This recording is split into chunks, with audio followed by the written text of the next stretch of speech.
Hello students, आज इस video में हम चैप्टर 11 परिमाप और क्षेत्रफल प्रश्नावली 11.2 से क्वेश्चन नंबर 6 सोल्व करेंगे। तो क्वेश्चन नंबर 6 देखिए, डीएल और बीएम समांतर चतुर्भुज एबीसीडी की क्रमशः भुजाएं एबी और एडी पर लंब है।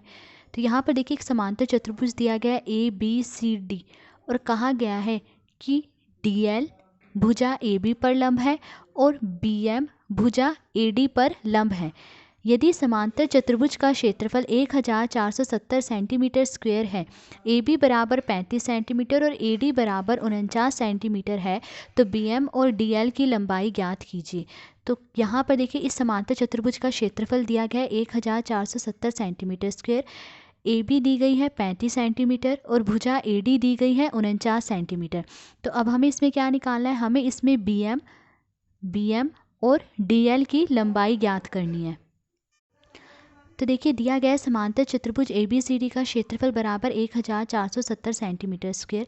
अब समांतर चतुर्भुज का क्षेत्रफल निकालने का फॉर्मूला क्या है, आधार गुणा ऊंचाई फिर बराबर 1470 हमने ऐसे लिखा। अब देखिए हमें इसमें बीएम और डीएल की लंबाई निकालनी है। तो सबसे पहले हम डीएल की लंबाई निकालेंगे।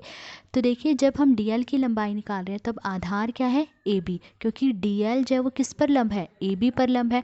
तो यानी आधार ए बी है और ऊंचाई क्या है, डीएल।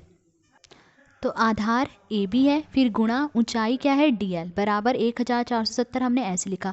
अब देखिए ए बी यहाँ पर दिया गया है कितना है, 35 सेंटीमीटर, तो हमने लिख लिया 35 गुणा डी एल हमें पता नहीं है तो डी एल ऐसे लिखा फिर बराबर 1470 ऐसे लिखा। अब देखिए डी एल की लंबाई निकालनी है तो डी एल को यहीं रहने देंगे और इस 35 को बराबर के इस तरफ ले जाएंगे। तो देखिए 35 जो है गुणा में है, जब हम इसे बराबर के इस तरफ लाएंगे तो ये बटे में आ जाएगा। तो 1470 बटे में 35। अब देखिए 1470 और 35 ये दोनों 5 से कट जाते हैं, 5 सत्ते 35, इसे 5 से काटेंगे तो देखिए 5 दूनी 10, 5 नी में 45, 5 चौके 20। अब 294 और 7 ये दोनों 7 से कटते हैं, 7 एकम 7, 7 चौके 28, 7 दूनी 14, तो क्या आया 42 सेंटीमीटर। तो डीएल की लंबाई क्या आई, 42 सेंटीमीटर। अब देखिए अब हमें बीएम की लंबाई निकालनी है। तो देखिए इसी तरह से जैसे हमने डीएल की लंबाई निकाली है समांतर चतुर्भुज के क्षेत्रफल का यूज़ करते हुए, इसी तरह हम बीएम की लंबाई निकालेंगे।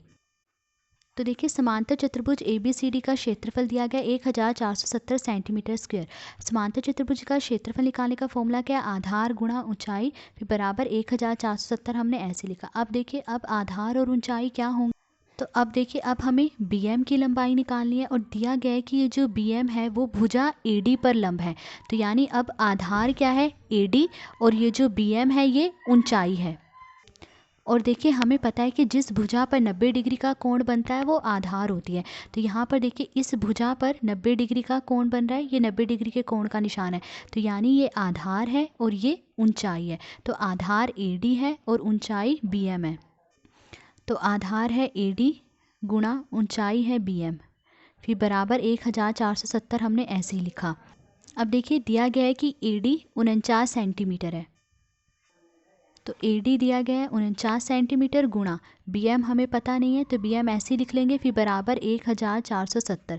अब देखिए बीएम की लंबाई ज्ञात करनी है तो बीएम यहीं रहने देंगे और इस 49 को बराबर के इस तरफ ले जाएंगे। तो देखिए 49 गुणा में है, जब हम इसे बराबर के इस तरफ लाएंगे तो ये बटे में आ जाएगा। तो 1470 ऐसे लिखा और बटे में आ जाएगा 49।